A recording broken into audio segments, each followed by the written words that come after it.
Aula 28 da Física D. Vamos começar a estudar aqui agora a termodinâmica. Termodinâmica é a parte da física que estuda a relação entre três variáveis importantes: pressão, temperatura e volume. Quando os cientistas, na metade dos anos 1800, desenvolveram muito a termodinâmica, estudando essas três variáveis, a termodinâmica conseguiu, na época, desenvolver o barco a vapor, substituindo os barcos a vela. Barco a vela era muito lento e difícil controle em época de ventania, de tempestades. Aí desenvolveu o barco a vapor. Como? Ora, usando vapor d'água, essas três variáveis, pressão, temperatura e volume, com o vapor d'água, para esse vapor d'água produzir trabalho, realizar trabalho para movimentar um barco no mar, ou a Maria-Fumaça. Maria-Fumaça também foi desenvolvida nessa época, estudando essas três variáveis, também vapor d'água, que era o fluido mais fácil de se obter, para realizar trabalho de movimentar uma locomotiva sobre trilhos.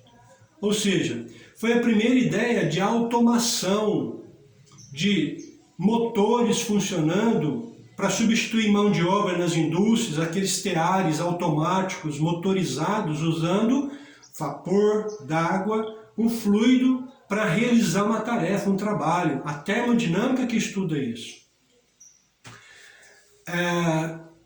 Os carros que a gente usa até hoje, motor a combustão, o funcionamento deles é baseado nas teorias da termodinâmica, na primeira lei da termodinâmica que nós vamos ver hoje e a segunda lei da termodinâmica que vamos ver na próxima aula. Então é uma parte da física muito prática, muito que foi implementada mesmo de verdade à medida que as ideias foram surgindo nos anos de 1850 mais ou menos, na Revolução Industrial na Inglaterra e tal. Bom, mas a história começa de uma maneira mais simples. Por exemplo, eu tenho um determinado volume, tenho um volume aqui, coloco uma certa quantidade de gás, N mol de gás, dentro desse recipiente. Esse gás vai exercer uma certa pressão nas paredes do recipiente e esse gás se encontra a uma certa temperatura. E aí existe uma relação matemática em tudo isso, que foi proposta por Clapeyron, que é pressão vezes volume. Essa pressão vezes esse volume, chama aqui de inicial, é igual à quantidade de gás que eu coloquei ali dentro, a constante universal dos gases, vezes a temperatura que o gás se encontra. Essa temperatura aqui tem que ser em Kelvin, porque se o gás estiver em 0 graus, aqui vai dar zero essa expressão. E a 0 graus tem muita pressão, tem muita agitação das partículas ali dentro, tem muita pressão nas paredes do recipiente, né?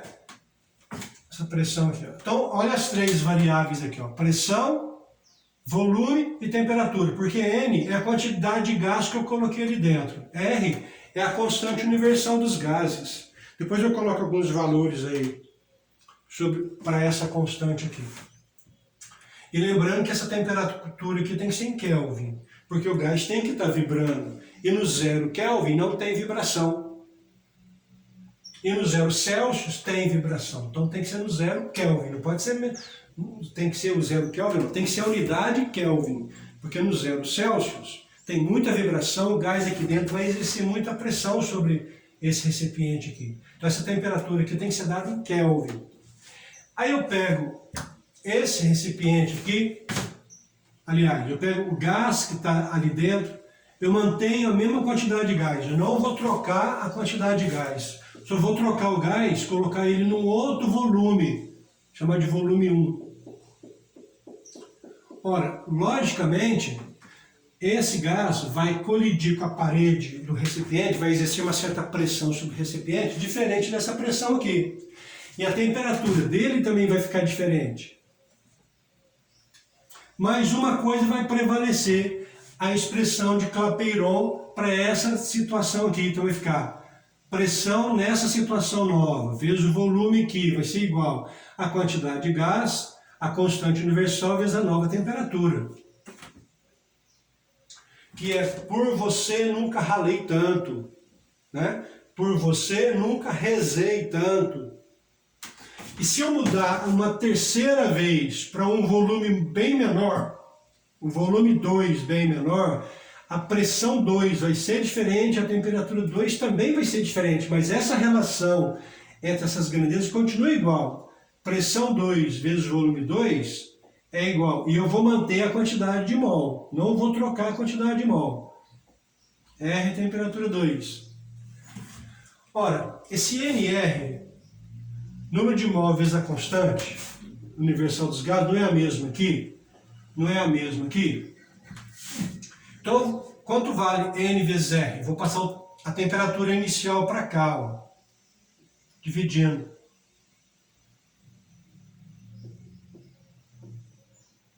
A mesma coisa eu vou fazer aqui. Vou passar a temperatura 1 dividindo.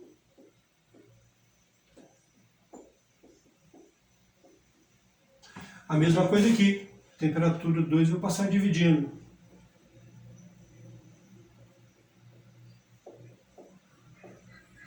Então, desde que eu não troque a quantidade, não troque o gás nas três situações e nem troque a quantidade de gás, eu tenho que manter a quantidade de gás. Aí eu posso colocar, então, esse NR é igual a este, que é igual a este.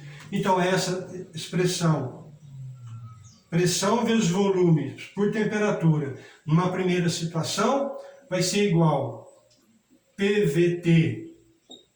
Uma outra situação aqui, que é igual a PVT, numa outra situação, que seria igual PVT numa terceira ou quarta situação e por aí vai. Desde que eu não troque a quantidade de gás colocada dentro dos recipientes. Então, o produto, pressão vezes volume, dividido pela temperatura do gás, essa expressão vai ficar constante.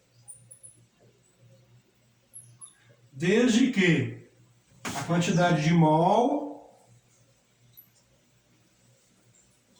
fique constante.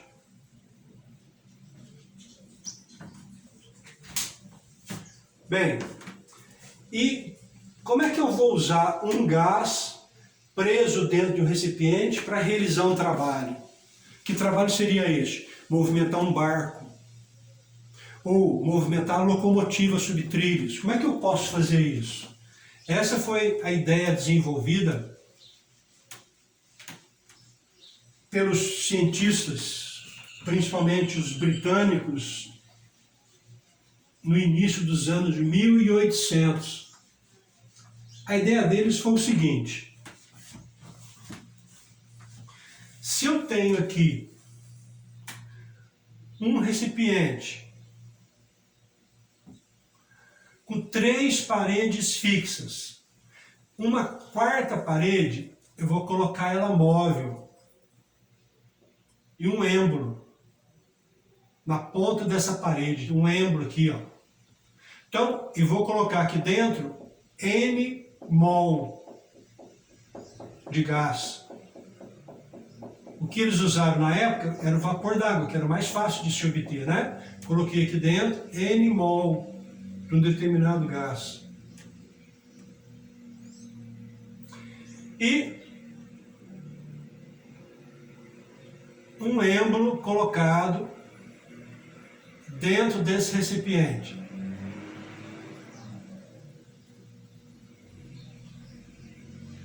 Ora, esse gás aqui ocupa um certo volume, ele exerce uma certa pressão sobre o recipiente e esse gás está a uma certa temperatura.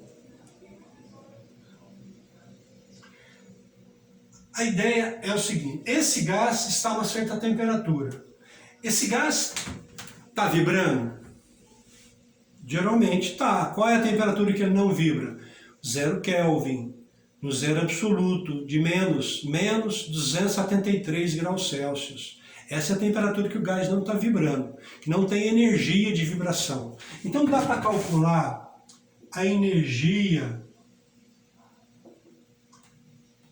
de vibração do gás, chamada de energia interna do gás. Dá para calcular? Sim, desde que a temperatura seja maior que o 0 Kelvin. Porque no 0 Kelvin não tem vibração. E essa energia interna está relacionada com a vibração do gás. Energia interna, a gente usa a letra U maiúsculo para representar a energia interna. Então, qual seria a energia interna inicial do gás colocado aqui dentro? Olha, 3 meios da quantidade de gás que eu coloquei lá dentro, vezes a constante universal dos gases, vezes a temperatura dele. Por isso que essa temperatura aqui tem que ser medida em Kelvin. Porque no 0 Celsius tem muita energia interna. Então esse gás tem uma certa energia interna, está vibrando aqui, exerce uma certa pressão na parede, nas 4 paredes do recipiente. Aí eu vou aquecer esse gás. Vou fornecer calor a ele. O que deve acontecer com a energia interna do gás? A energia interna do gás deve aumentar. Por quê? Esse calor aqui fornecido por essa chama, por essa fonte térmica aqui, a primeira coisa que ele aquece é o gás aqui dentro. Então o gás deve aumentar a energia interna. O gás deve aumentar sua energia interna.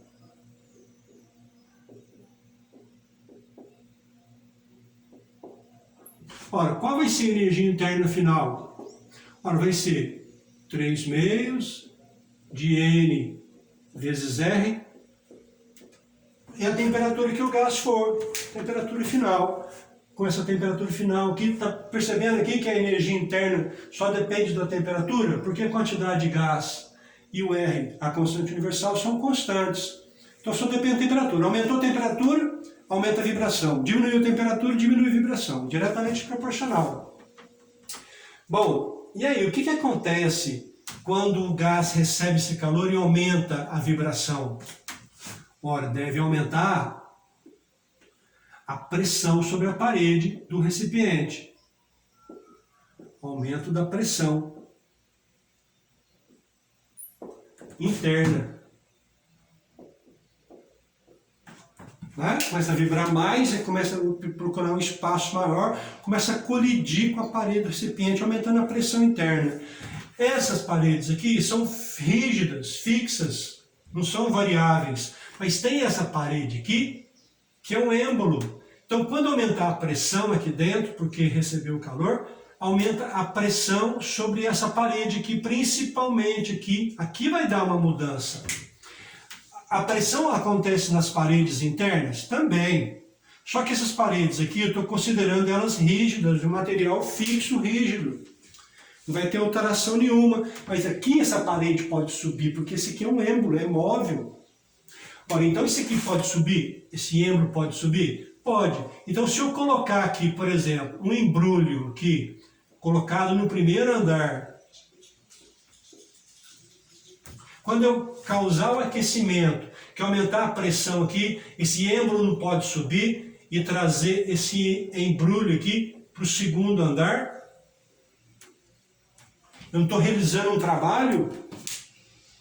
Claro que está. É essa êmbolo mudando aqui de posição que eu consigo fazer um barco movimentar, que eu consigo fazer uma Maria Fumaça movimentar sobre trilhos, é fazendo esse êmbolo aqui, ó, aumentar, ser enviado para cima aqui, ou se a máquina estivesse do lado, eu ia fazer o êmbolo ir para frente. Aqui eu estou fazendo o êmbolo subir. Mas eu poderia pegar essa máquina e colocar ela assim, ó.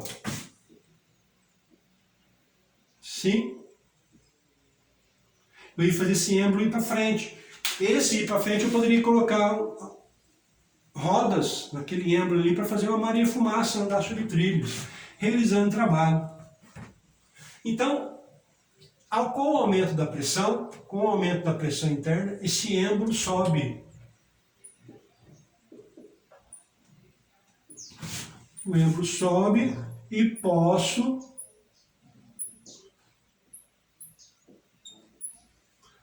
realizar trabalho. Que trabalho? Nesse caso aqui é uma coisa bem simples. Ó. Uma caixa no primeiro andar, esse êmbolo subindo de posição, eu vou tirar essa caixa lá no segundo andar, realizando uma tarefa aqui, um trabalho qualquer.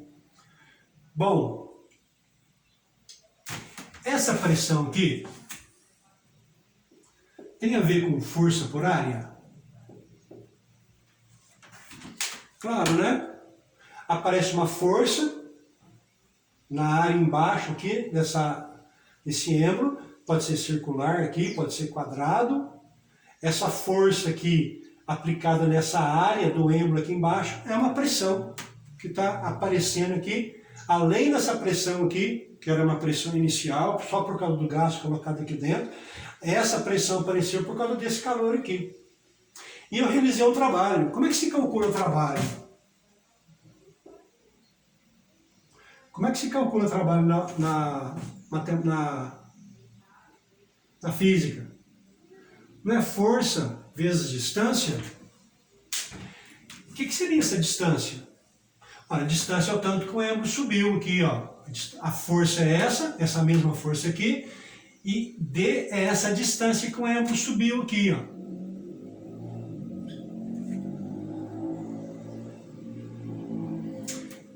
E essa força é essa aqui. Então eu posso tirar daqui, quanto vale essa força? Vale pressão vezes área. E posso substituir aqui. Então como é que se calcula o trabalho realizado pelo gás aqui? Vai ser a pressão que aumentou aqui dentro devido a esse aquecimento, a área do êmbolo aqui embaixo, vezes a distância que o êmbolo subiu. Fazer os dois desenhos juntos, para a gente perceber melhor essa distância aqui, ó. Aqui eu tenho o êmbolo, a minha máquina,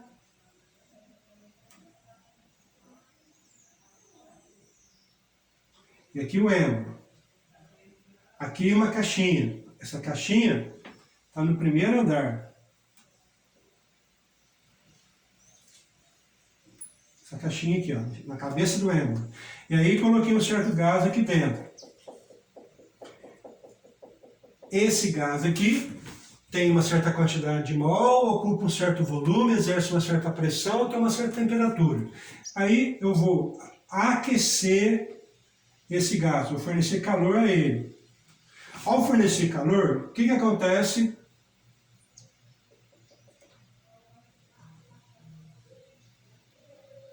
Vou colocar bem do lado aqui, que vai acontecer na segunda etapa. Ó. Ao ganhar calor, começa a vibrar mais. Ao vibrar mais, aumenta a pressão interna. Esse êmbolo pode subir e realizar um trabalho. Qual seria o trabalho? Pegar essa caixinha que está no primeiro andar e levar lá para o segundo andar, onde tem um funcionário lá que vai pegar essa caixinha. Olha, então o êmbolo já não está mais aqui, ó. Essa parte daqui subiu, agora ele está aqui, ó.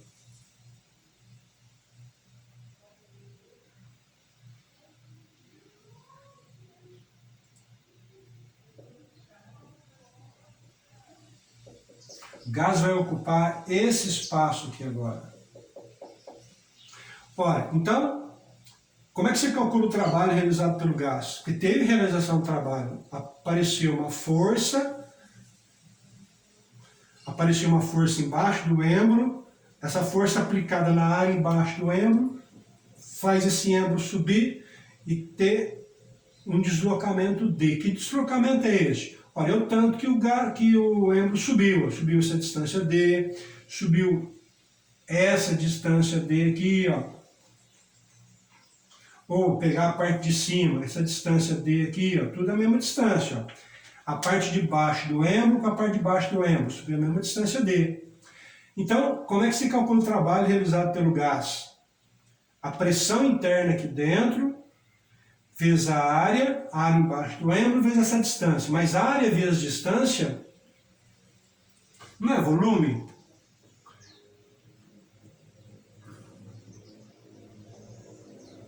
A área da base, a área do êmbolo aqui, vezes o tanto que ela subiu. Não é volume? Não é esse volume aqui, ó? Ou seja, seria um volume final. Esse aqui é o volume final. Se eu tirar do volume inicial, esse aqui é o volume inicial que o gás ocupava antes. Ó. Esse aqui não é o que subiu? Então seria variação de volume que o gás sofreu. O que é variação de volume? É o volume final menos o volume inicial.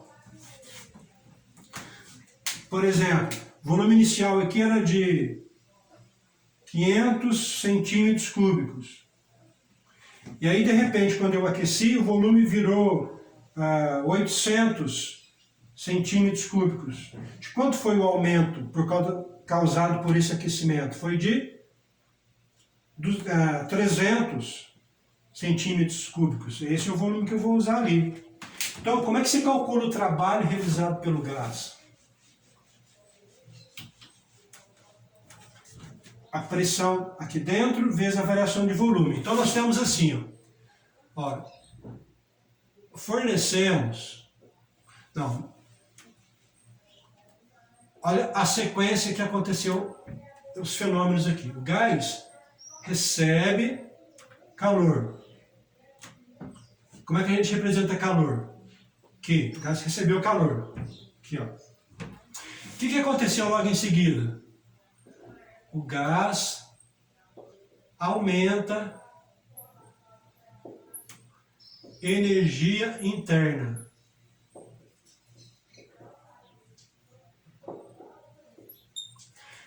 Como é que foi isso? Ora, o gás já tinha uma certa energia interna, que era a temperatura inicial do gás, que dependia da temperatura inicial do gás. Ao ser aquecido, ele aumenta a energia interna. Esse calor, então, provocou uma variação da energia interna. Então, o gás teve uma variação da energia interna.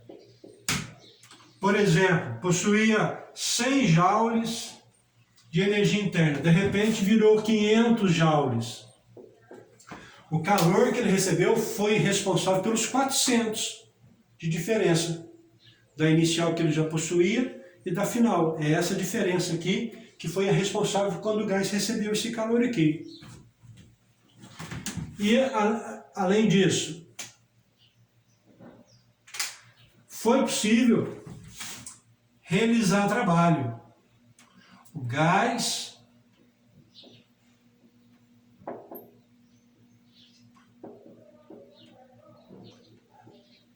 realizou trabalho. Como é que se calcula esse trabalho? Ora, é a pressão que o gás apresenta lá dentro do recipiente, vezes a variação de volume. O que foi causado? Vamos colocar alguns números aqui para a gente identificar a relação entre essas grandezas aqui. Tudo isso que aconteceu, ó, variação da energia interna, realização do trabalho, foi porque o gás ganhou calor. Não é isso? Então vamos colocar alguns dados, vamos chutar alguns valores aqui. Então, aqui é a condição inicial. No início, uma certa quantidade de gás aqui dentro, um certo volume. Aí eu vou fornecer calor. Vamos chutar. Eu forneci 100 joules de calor. Esses 100 joules fez a variação de energia interna, subiu 80 joules. Ora, qual foi a realização do trabalho? De quanto foi o trabalho realizado? Ora, se dos 100 que foi que o gás ganhou, 80 foi para aumentar a energia interna, e enquanto aumentava a energia interna fez esse êmbolo subir, quanto tem que ser o trabalho realizado? Tem que ser 20 joules. Imaginando que não tem perdas, né? Não vai aquecer as paredes do recipiente, todos 100 joules é passado para o gás, não aquece o ar que está aqui ao redor. Então, estamos lidando a situação ideal.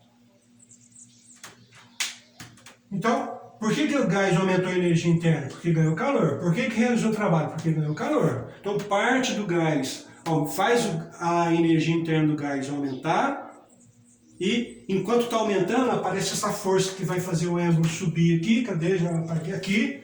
Aparecendo uma força aqui, essa força por área é pressão de 20 joules. Qual a relação entre essas três grandezas, então? Aqui a energia está em três formas. A energia está em três formas. Energia na forma de calor que o gás recebeu, energia na forma de vibração interna do gás, energia na forma de trabalho. Qual a relação entre essas três energias? O calor que o gás recebeu vai fazer a energia do gás aumentar e, além disso, realizar trabalho. Essa é a relação entre essas três formas de energia. Esse calor é a somatória desses dois aqui. Claro que tem que ser.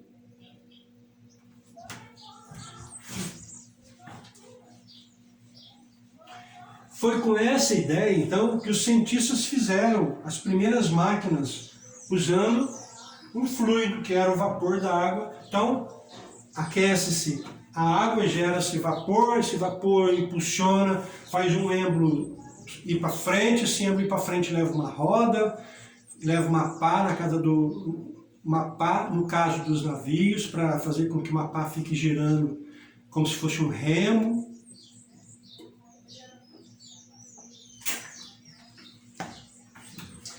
Aí, bom, esse trabalho aqui tem um detalhe. Essa fórmula aqui, para obter essa fórmula, eu fiquei imaginando que a pressão ia ficar constante. Eu imaginei que a pressão do gás ia ficar constante, só ia aumentar o volume. Mas pode ser que a pressão é variável. Pode ser que a pressão fique variável. Aí, como é que eu vou calcular o trabalho se a pressão interna varia? A ideia aqui é o seguinte, ó. Vamos fazer pressão constante primeiro. Quando a pressão fica constante, eu vou fazer esse cálculo aqui, ó. Pressão vezes variação de volume. Ou seja, se eu faço o gráfico pressão por volume, a pressão é constante. Então tem um certo volume inicial, uma certa pressão.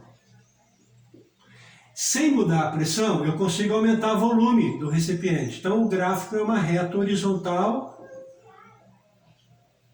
Por quê? A pressão ficou constante e o volume aumentou.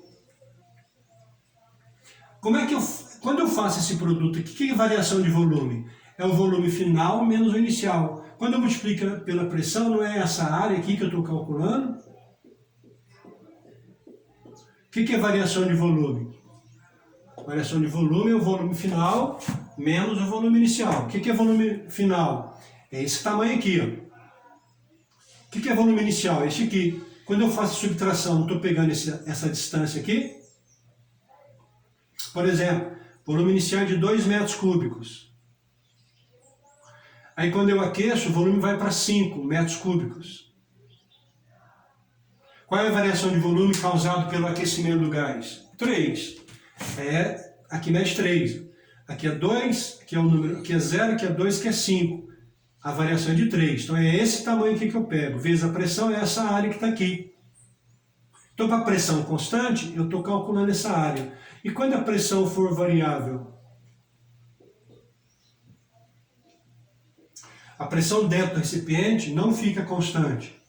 Por exemplo, no volume inicial, eu tinha essa pressão inicial. Aí quando eu aumentei o volume, para um volume final, a pressão também aumentou. Aumentei o volume, a pressão também aumentou, foi uma outra pressão. Então o gráfico é assim, ó, a pressão é variável. Como é que eu vou calcular o trabalho? Ora, essa área aqui não tem relação com o trabalho, ela é numericamente igual ao trabalho. Essa área do gráfico até o eixo do volume, essa área aqui também tem a mesma relação com o volume. Então eu vou calcular essa área e o resultado que eu obter aqui vai ser o meu trabalho realizado pelo gás quando a pressão fica constante.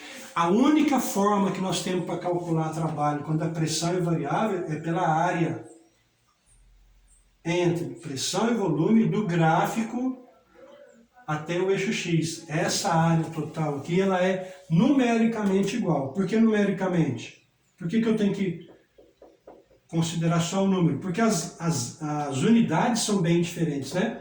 Unidade de área é diferente de unidade de trabalho, mas o resultado, o número obtido aqui é igual ao número do trabalho. O que mais?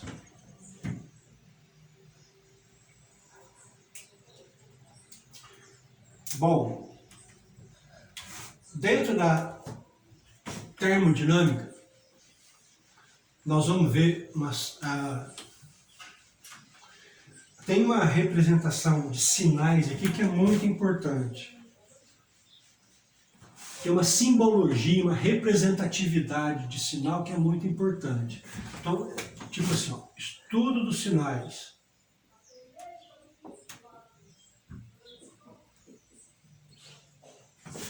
Vou estudar o sinal para o calor, para a variação da energia interna e para o trabalho. Então, quando o calor for positivo, o que significa isso? Isso vai significar que o gás ganhou calor.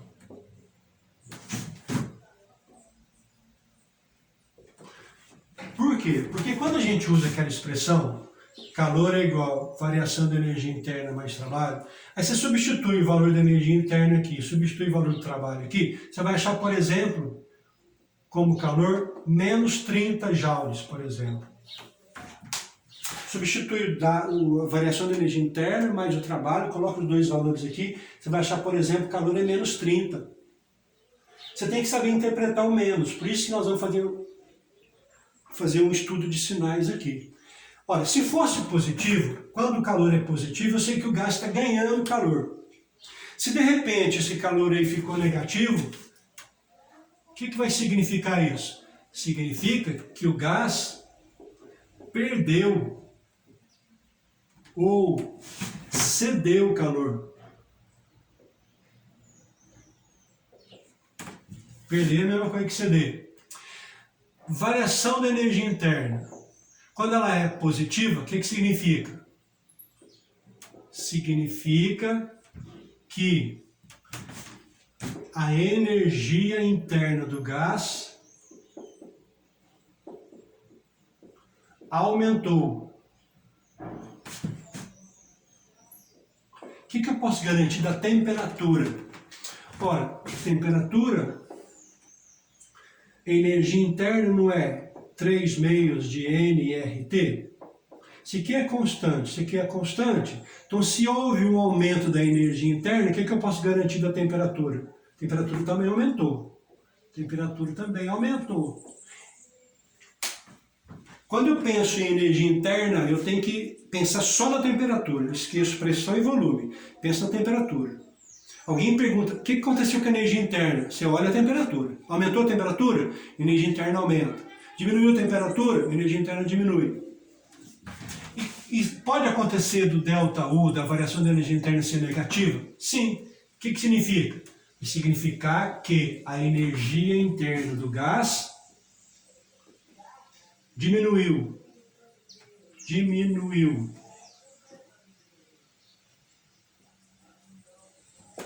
O que eu posso garantir da temperatura? Ora, se a energia interna diminuiu, a temperatura diminuiu, porque isso aqui é constante.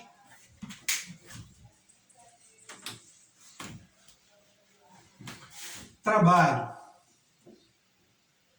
Quando o trabalho for positivo, o que significa? significa que o gás realizou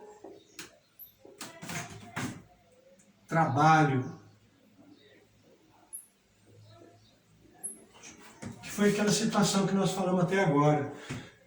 Trabalho está relacionado com volume. Lembra que o volume aumenta, eu tenho que aquela haste do êmbolo sobe e eu posso realizar trabalho? Aquela haste só sobe, aliás, só realiza trabalho se ela subir. Então, eu tenho sempre que pensar no volume quando eu tenho que responder alguma coisa sobre trabalho. A pergunta é, por exemplo, o gás realizou trabalho? Vai no volume. Se você tem volume inicial, tem volume final, e o volume final é maior, o gás realizou trabalho. Aquele êmbolo subiu, eu pude realizar alguma tarefa. Ou, se você tem volume inicial, volume final é menor, e a pergunta é sobre trabalho, se teve diminuição de volume, o que eu posso garantir do trabalho? Trabalho é negativo. O que significa o trabalho negativo? Significa que o gás sofreu trabalho.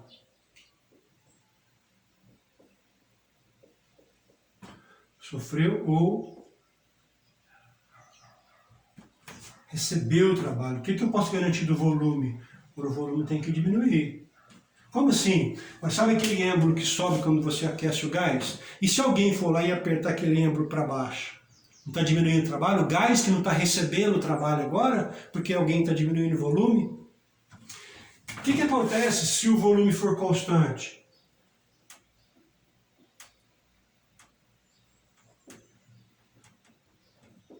Porque às vezes você aquece o gás, fornece calor ao gás, ele aumenta a energia interna, mas não tem pressão suficiente, não aparece uma força suficiente para elevar o êmbolo. Então o volume fica constante. O que eu posso garantir do trabalho? O trabalho é nulo. Não teve variação de volume, nem subiu para realizar trabalho, o gás realizar trabalho, e nem apareceu uma força empurrando ele para baixo. Então, se não tem variação de volume, posso garantir que o trabalho é nulo.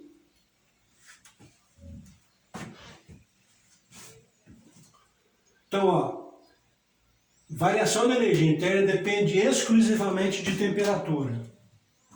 Trabalho depende exclusivamente de volume. Qualquer pergunta sobre trabalho, eu tenho que saber de volume. Qualquer pergunta sobre variação da energia interna, eu tenho que saber de temperatura. Eu acho que é isso a aula, né? É isso. Bons estudos.